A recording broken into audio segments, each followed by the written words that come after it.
So some devotees will be taking their initiation vows today. Так сегодня несколько преданных будут давать свои обеты посвящения. So I will speak a little bit about chanting. Я скажу несколько слов о воспевании святых имен. And especially since devotees are taking vows to chant a minimum of 16 rounds daily. Особенно потому, что преданные сейчас дают новые обеты, они будут обещать каждый день повторять минимум 16 кругов каждый день. Therefore, I would like to take this opportunity to speak a little bit about chanting. Поэтому я хотел воспользоваться этим событием, чтобы поговорить о воспевании святых имен. The other day, when I was answering your question, I was speaking about the root cause of an artist. Несколько дней назад, когда я отвечал на ваши вопросы здесь, я говорил о том, что является коренной причиной всех анартх. Because as we understand chanting, sankirtan, chanting of the holy names of the Lord is supposed to clean the heart from these anarthas. Поскольку, как нам известно, санкиртан или воспевание святых имен должно избавить сердце от всех анартх. And we described how pramada is the root cause of anarthas, as given by Srila Bhaktivinoda Thakur. Мы говорили о том, что согласно Шриле Бхактивинода Тхакуру именно прамада, то есть невнимательность, является корнем всех анартх. And I oftentimes hear from devotees, that's a common expression, I have no taste. Я часто слышу, как преданные жалуются, мне это очень распространенная жалоба, у меня нет вкуса. It's a certain type of lamentation that begins to manifest in due course in the execution of one's devotional sadhana. Преданные начинают переживать о том, что им не хватает вкуса, занимаясь садханой. And the appeal is almost like, how can I go on with no taste? И жалоба фактически сводится к вопросу, как же мне продолжать, если у меня нет вкуса?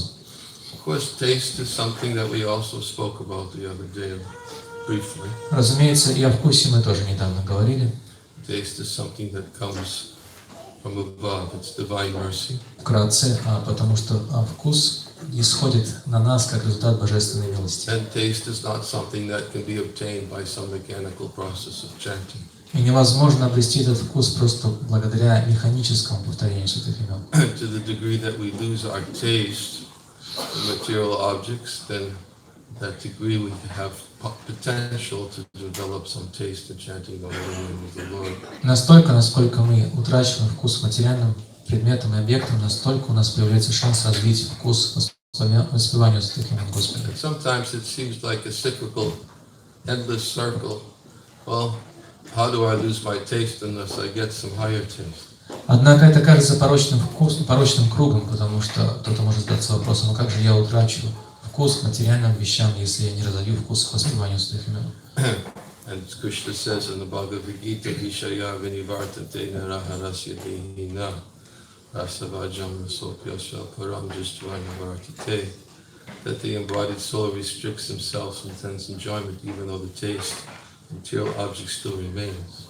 В этом стихе Бхагавад-Гиты Господь Кришна говорит, что живое существо может воздерживаться от чувственной деятельности, объектов материальных наслаждений, однако вкус к ним остается. But by ceasing such engagements, by experiencing a higher taste, it becomes fixed in his consciousness. Однако, если, испытав высший вкус, такой человек утрачивает свою привязанность к материальным наслаждениям, тогда он может возвыситься духовно. So taste is, of course, acquired, as we said, by divine mercy. И как мы уже сказали, нам требуется этот вкус, и вкус приходит в результате божественной милости. It comes by the mercy of the Lord from within the heart. Он приходит к нам из сердца по милости Господа. Bhajaniya parama sukha matra susukha dham. Srila Prabhupada would quote this verse that to the degree that Krishna is pleased by our activities, to that degree we experience some pleasure. Шрила Прабхупада цитировал этот стих, в котором говорится, что настолько, насколько мы радуем Господа Кришну своей деятельностью, настолько мы можем сами испытывать счастье. And Krishna in so many places as well in the Bhagavad-Gita explains how he helps from within the heart. И Господь Кришна сам в Бхагавад-Гите объясняет, как Он помогает нам из сердца. Says to those who are constantly endeavoring to think of me, to remember me, I give them the understanding of which they can come to me. В этом стихе Бхагавад-Гиты он говорит, что настолько, насколько человек предается мне, и настолько я помогаю ему избавиться от материальной привязанности. And situated within their heart, for those who are always endeavoring, I destroy with the shining lamp of knowledge the darkness born of ignorance. И я пребываю в их сердце, рассеиваю светочем знания тьму, окутывающие их сердца. Krishna says, as you surrender unto me, I reward you accordingly. Кришна говорит, что если ты предаешься мне настолько, насколько ты предаешься мне, настолько я вознаграждаю тебя. We find so much evidence of how Krishna acts from within the heart to inspire and encourage a devotee who continues to make that endeavor. Есть очень много свидетельств того, каким образом Господь Кришна вдохновляет и сердце преданного, который прилагает правильные усилия. But we understand that what's blocking our experience of Krishna's presence within our heart and our experience of Krishna's presence in His name. Но что мешает нам увидеть или ощутить Господа Кришну в своем сердце и ощутить Его присутствие в Святом Имени? Is the manifestation of these anarthas within the heart that need to be cleared away. Это проявление анарт в сердце, которое необходимо очистить. Even the word artha means something which is valuable. Слово артха означает нечто ценное. And anartha means that which has no value. А анартха означает то, что не имеет никакой ценности. And it's sort of ironic that we cling or attach to those things which have no value. И поэтому выглядит очень иронично, что мы так льнем и так привязаны к вещам, которые не имеют никакой ценности. And why do we cling to them? И почему мы так привязаны к ним? Because we still think they are of some value. Потому что считаем, что они все-таки имеют какую-то ценность. Even though they're defined as an anartha, something that is without value. Несмотря на то, что их уже определили как анархи, то есть то, что не имеет никакой ценности. But because we hold them and embrace them within our hearts as something that is still of value. Но поскольку мы очень бережно храним их в своих сердцах, как нечто, что в наших глазах имеет какую-то ценность, Therefore, this is obstructing our experience of Krishna's presence within His name. эта привязанность мешает нам ощутить присутствие Господа Кришны в своем имени. Bhактиведанты gives the example, just like the sun is always bright. Шрила Бхактивинода Такур приводит пример солнца. Солнце всегда лучезарно. But our experience of the sun can be affected by obstruction of the clouds. Однако наше восприятие солнца может быть закрыто из-за присутствия облаков. And these anarthas are compared to be like the clouds, which obstruct our experience of the sun. И анархи сравниваются с облаками, которые закрывают от нашего взора солнце. And they also obstruct our experience of the pure holy name. И точно так же анархи мешают нам воспринимать чистое святое имя. Both clouds and fog obstruct our experience of the sun. Солнце скрывает от нашего взора и облака, и туман. The clouds are compared to be like anarthas, and the fog is compared to be like ignorance. Облака сравниваются с анархами в этой аналогии, а туман сравнивается с невежеством. So, before we can actually get the full taste of Krishna's manifestation and presence within His name, in Chaitodhaka Namajanam, our heart needs to be cleaned from these unwanted things.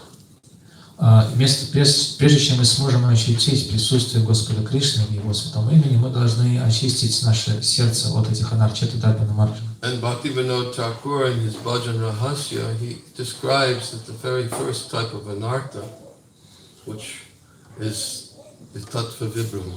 И Шрила Бхактивинода Такур в своей книге, которая называется Бхаджана Рахаси, описывает первый тип анархи, который называется татва вибрама. He gives 4 types of anarthas. Он перечисляет там 4 типа анархов. He gives first is tattva vibhrama, Первый называется татва вибрама. which is the ignorance of tattva. Татва вибрама означает невежество по отношению к пониманию татвы. He gives Siddhai Dalbhaya, the weakness of heart. Второй тип анарх называется хридай дурбалья, это слабость сердца. He gives aparads, Третий это апаради. which are different types of aparads that one commits, that also is a type of anartha.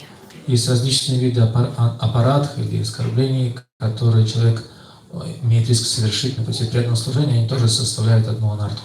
And the fourth is called asat trishna, which is the thirst for material objects. И четвертый называется асат тришна, что означает жажда материальных вещей. And as long as we still experience this thirst for material objects, this is another form of anartha. И пока мы испытываем такую жажду материальных вещей, это также представляет собой анартху. As we said before, that inattentiveness is actually the root cause of anarthas. Как мы уже сказали, невнимательность является коренной причиной анартх. And we also spoke the other day of the 3 different types of inattentiveness, И мы также перечислили пару дней назад 3 различных вида невнимательности. which were indifference, laziness, and restlessness. Это безразличие, лень и непоседливость. And Bhaktivinoda Thakur describes how sometimes we may manifest indifference towards the name. Шрила Бхактивинода Тхакур описывает, как иногда мы проявляем безразличие по отношению к святому имени. That when we're chanting Krishna's name, we're always looking for something else to do. Потому что когда мы повторяем святое имя Господа, нам сразу становится интересно заняться чем-то еще. And he also describes this under the category of laziness. Он также описывает такой симптом под разделом лени. That laziness, he defines it as the first opportunity we find to do something else besides chanting, we take that opportunity, and then chanting is left by the wayside. В разделе лень это описывается следующим образом, что когда мы повторяем святые имена, и у нас появляется какая-то возможность подворачиваться, делать что-то еще, то мы оставляем повторение святых имен и занимаемся тем, что нам пришло в голову. And he describes that the causes of restlessness are the desires, or the attachment for position and recognition. Шрила Бхактивинода Тхакур также говорит, что причиной непоседливости является стремление к обретению какого-то признания или положения. The desire for success and attachment to success, and failure. И также привязанность к поражению или неудаче, поражению и успеху. He gives this as another reason. He says also the attraction for women and wealth. И также привязанность к женщинам и богатству, говорит он. This makes a person, he says, as long as these things are there within the heart, that there will be restlessness and chanting. Шрила Бхактивинода Тхакур говорит, что пока эти желания находятся в нашем сердце, мы будем проявлять непоседливость в воспевании But it's святых имен. interesting to note that the very first that he gives, this is tattva vibhrama. Однако очень важно отметить, что первая анарта, которую перечисляет Бхактивинода Тхакур, называется татва вибрама. And tattva vibhrama actually means ignorance of the obstacles on the path of devotional service. И татва вибрама означает также, в том числе, это незнание препятствий, которые могут встретиться нам на пути преданного служения. It describes 4 types of ignorance. Он описывает 4 вида невежества. It's ignorance of the self, Это невежество в отношении своего собственного положения, ignorance of the Supreme Personality of Godhead, невежество в отношении положения Верховного Господа, ignorance of the obstacles in the path of devotional service, невежество в отношении препятствий на пути преданного служения, and ignorance about sadhana bhakti and that which it brings ultimately, which is love for Krishna. и невежество в отношении садхана бхакти и конечного результата садхана бхакти и любви к Кришне. And he brings up this point, obviously, because if we remain in ignorance of what are the obstacles that obstruct our experience of the pure holy name. И Шрила Бхактивинода Тхакур объясняет, что очевидно, если мы пребываем в невежестве в отношении препятствий, которые могут встретиться нам на пути преданного служения и воспрепятствовать обретению чистого святого имени, Then we have no basis for actually coming to the platform, which is different stages of chanting, which are Namaparad, Namabhas, and Shudanam. тогда у нас нет никаких оснований надеяться, что мы сможем с успехом пройти различные стадии воспевания святого имени Господа, такие как Намабхас и Шуданам. If we want to come to the stage of Namabhas, at least, where one gets a slight glimpse of the name. Если мы хотим подняться на уровень Намабхасы, по крайней мере, то мы должны получить хотя бы отблеск святого имени. It's not the experience of the pure holy name, but it's a slight glimpse of the name. Это еще не полный опыт чистого святого имени, но это лишь слабый отблеск святого имени. Then we actually, as Prabhupada quotes this verse, Namaparada yuktam namangeva harachigam avishanti prayuktani tanyavata kritani cha, that the chanting of Hare Krishna is recommended for those who are chanting with offenses. В этом стихе, который Шрила Прабхупада часто цитирует, говорится, что необходимо, если люди совершают оскорбление святых имен Господа, то для того, чтобы избавиться от оскорбления, нужно повторять святые имена. And if they simply go on chanting with faith, gradually they become free from those offenses. И просто продолжая повторять святые имена Господа с верой, они постепенно избавятся от всех оскорблений. Sometimes it may seem like an endless effort. Однако для кого-то это кажется совершенно бесконечным занятием. Gabi bolo se dinamar aparada gucci Shuddha Namaruchi. When, oh, when will that day be mine? When my offenses will be completely finished, and when for the taste of your name will increase in my heart. Как говорится в этом стихе, в этом баджане, когда же в конце концов мои оскорбления прекратятся, я ощущу вкус чистого света. When in my heart will your mercy shine? Когда же в конце концов мое сердце озарит твоя милость? When, oh, when will that day be mine? Когда же наступит этот день? When will I think myself lower than a straw on the street? Когда же в конце концов я начну считать себя ниже соломы, валяющейся на улице? Devoid of all sense of false prestige. Когда я избавлюсь от любого ожидания престижа по отношению к себе? And when, oh, when will that day come when I'll be able to offer all respects to others? Когда же в конце концов настанет тот день, когда я смогу оказывать сельское почтение другим? Bhaktivinoda Thakur, he teaches us that actually this hankering, this desire to become free from offenses, to become free from anarthas, is actually a requirement. Шрила Бхактивинода Тхакур в этих словах учит нас тому, что на самом деле требуется желать избавиться от оскорблений, требуется желать избавиться от анарта. If one ever wants to come to even to the clearing stage of chanting the holy name of the Lord. Хотя бы для того, чтобы, даже для того, чтобы подняться хотя бы на уровень. Поэтому мы должны осознавать эти препятствия на пути. Мы должны знать, в чем заключается препятствие на пути преданного служения. Что по-настоящему мешает мне ощутить вкус святого имени. Очень легко сказать, ну вот мне не хватает вкуса. А вера у нас есть?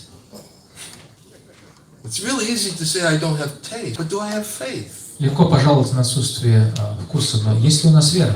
Because without faith and going on and chanting the holy name of the Lord, how will taste come? Потому что без веры как можем продолжать воспевать святое имя Господа? Откуда возьмется вкус?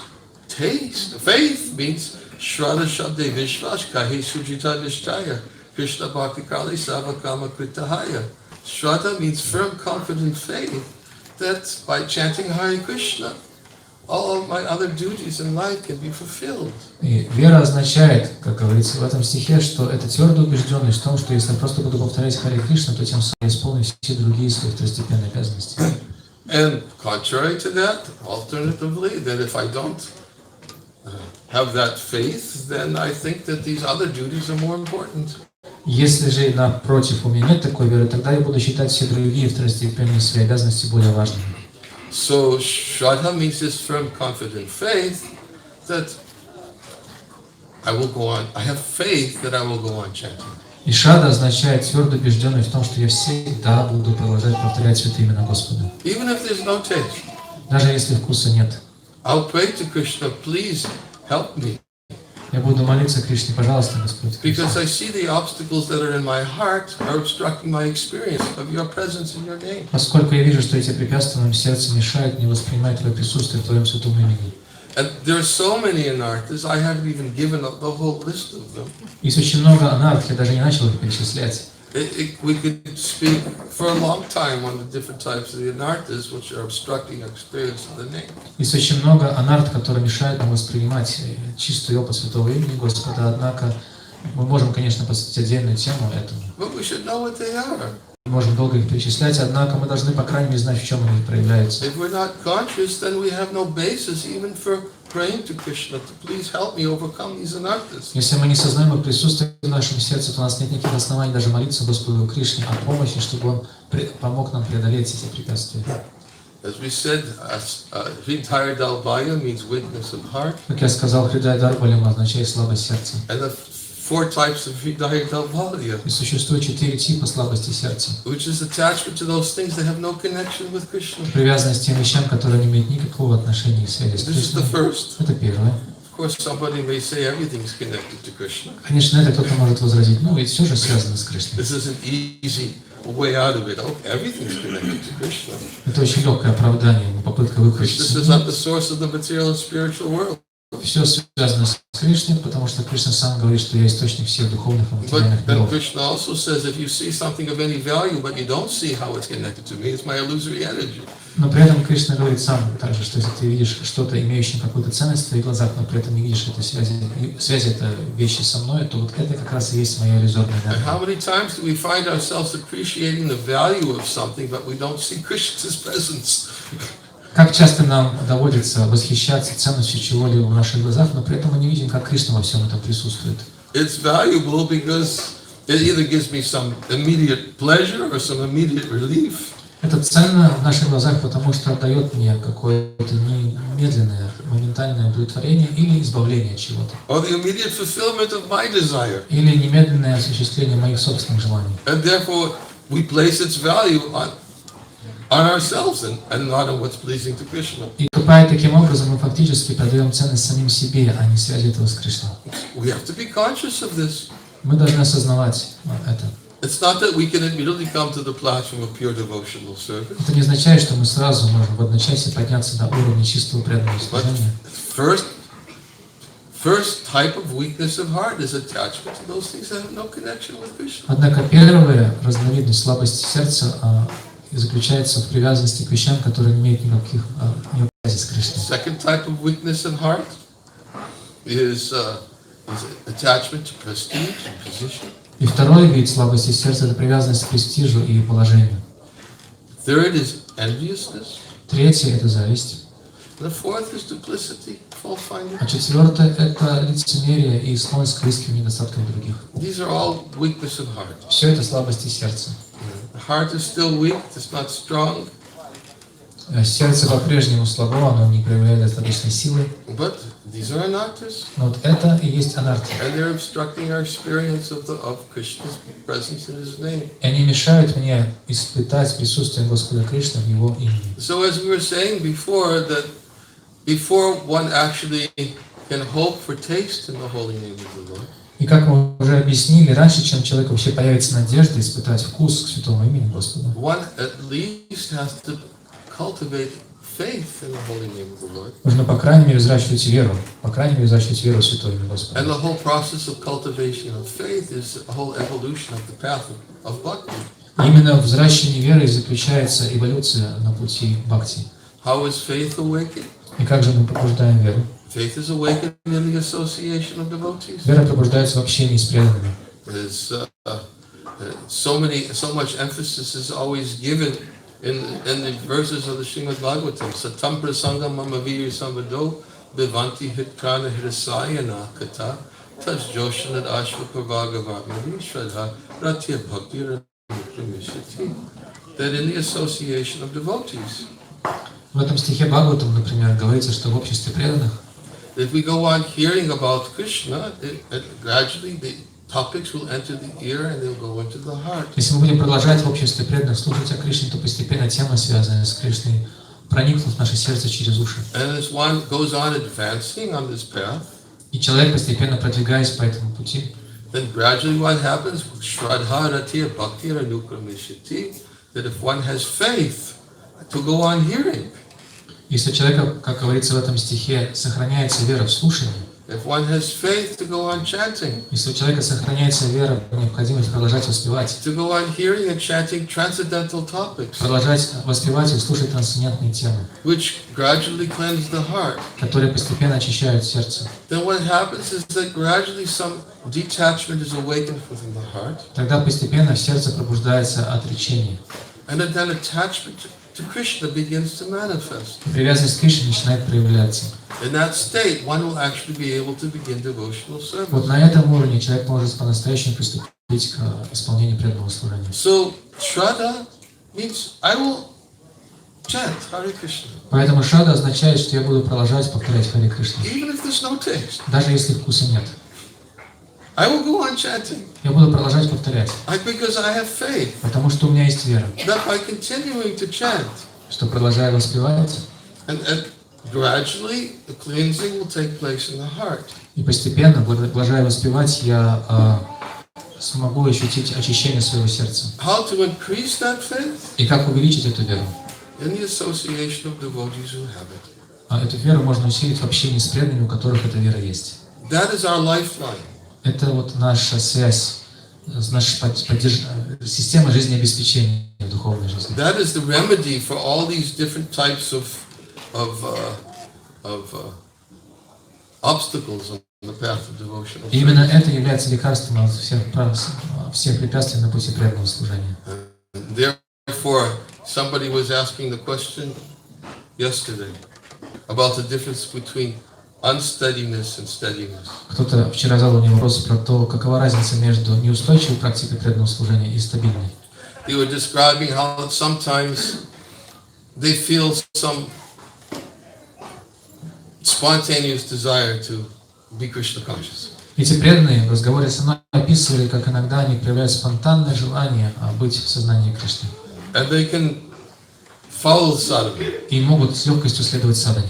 And then sometimes it just gets overwhelmed by so many other obligations and responsibilities, and it covers that desire. А потом вдруг на них наваливаются различные обязанности, различные виды занятий, и эти обязанности и занятия покрывают это желание. And our faith and our desire to go on chanting is eclipsed by all these other things that I have to deal with, which are so overwhelming. И наша вера, и наше желание продолжать воспевать Святое Имя Господа оказывается скрытыми вот этими различными обязанностями, которые наваливаются на нас. And they temporarily lapse into a state of forgetfulness of the priorities and reprioritize their life upon the more immediate necessities that need to be done. И в течение какого-то времени эти преданные, которые рассказывали мне про свой опыт, забывают о своих главных приоритетах и выстраивают свои приоритеты в жизни совсем иным образом, оставляя главное место в них вот этим второстепенным обязанностям.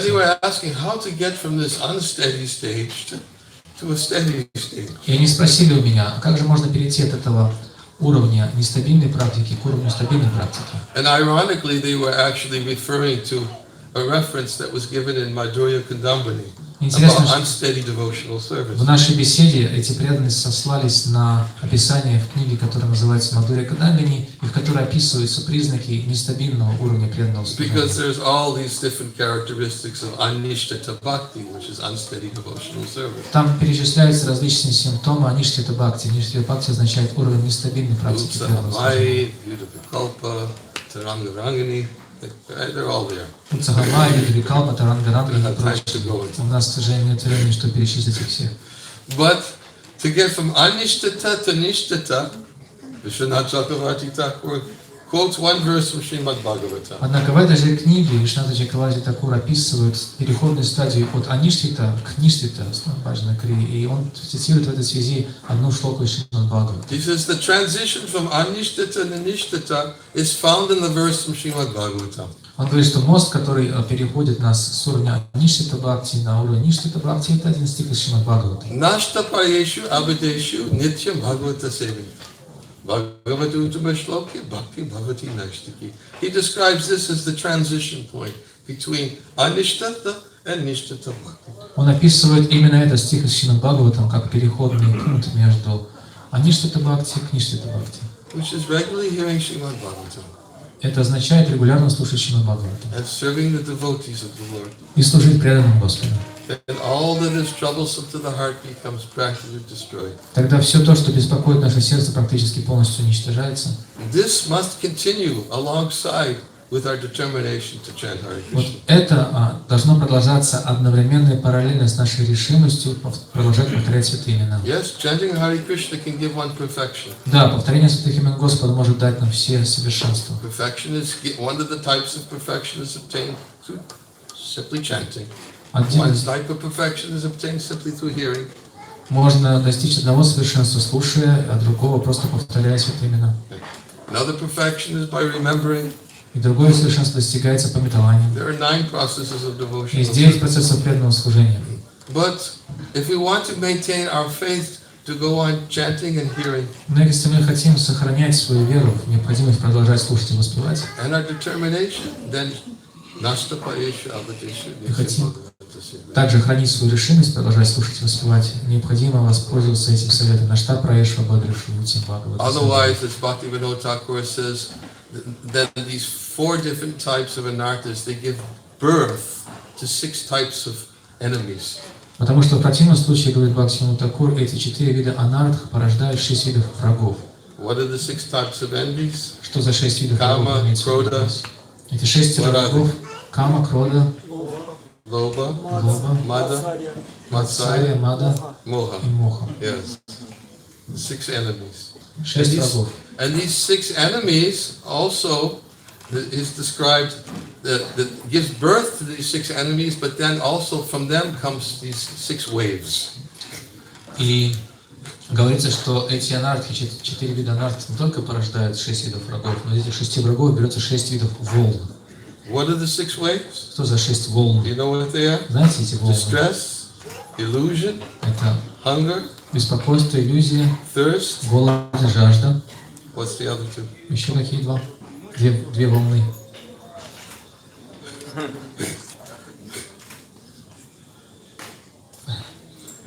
I'll tell you.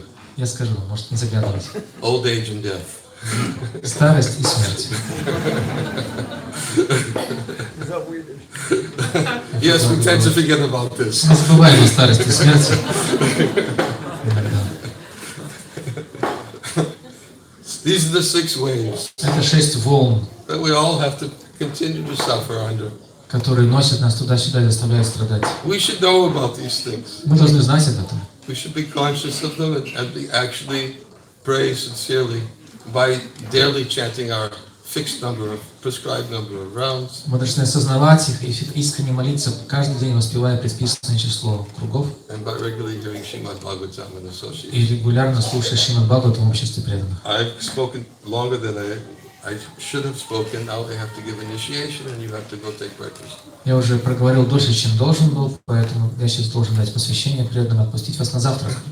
But I wanted to speak something relevant to chanting.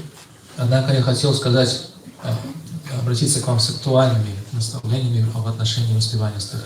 I ask all of you to please be conscious of these very important topics. Я прошу вас, пожалуйста, всегда помните, осознавайте эти очень важные темы And go on chanting with faith. и продолжайте воспевать святые имена с верой.